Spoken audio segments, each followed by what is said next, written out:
नुकतेच महाराष्ट्राच्या स्वराज्य संस्थांमधील महानगरपालिकेच्या निवडणुका पार पडल्या. संबंधित निवडणुकामध्ये शिंदे सेनेच्या पुण्यामधील काही बातम्या आल्या.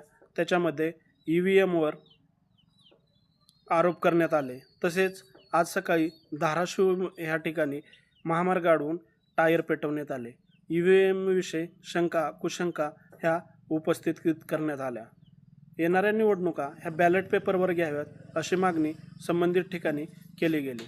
मात्र सप्टेंबर 2025मध्ये कर्नाटक राज्य सरकारने निवडणूक आयोगाला जो प्रस्ताव दिला त्या प्रस्तावानुसार सोमवारी कर्नाटक राज्य निवडणूक आयोगाने ज्या बँगलोरच्या स्थानिक स्वराज्य संस्थांच्या निवडणुका आहेत महापालिकेच्या त्या बॅलेट पेपरवर घेण्याचे डिक्लेअर करण्यात आले.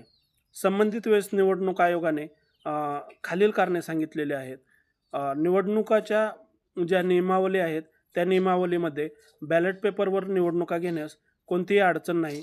त्याबरोबरच त्यांनी हेही प्रसिद्धीपत्रकात म्हटलं आहे की EVMमध्ये देखील त्रुटी नाहीत. मात्र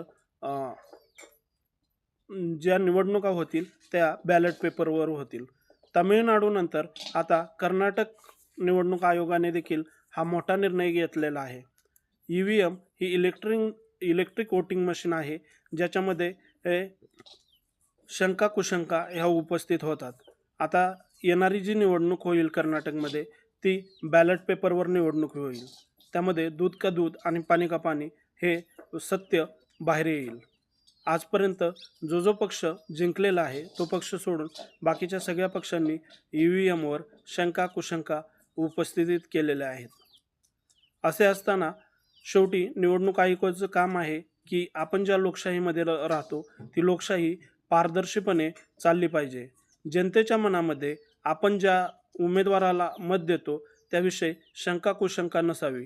त्यामुळे कर्नाटक निवडणूक आयोगाने जो निर्णय घेतला तो अगदी योग्य निर्णय असं म्हणावं लागेल. येणारा काळ ही ठरवेल की संबंधित निर्णय कोणाच्या पक्षात जातो की निपक्षपातीपणे लोकशाही सदृढ होती. मात्र एवढं मात्र निश्चित कर्नाटक तमिळनाडूनंतर आता बॅलेट पेपरवरची मागणी हळूहळू जोर धरेल आणि त्याला जनादरही वाढेल. तुम्हाला याच्याविषयी काय वाटतं कमेंटमध्ये व्यक्त व्हा.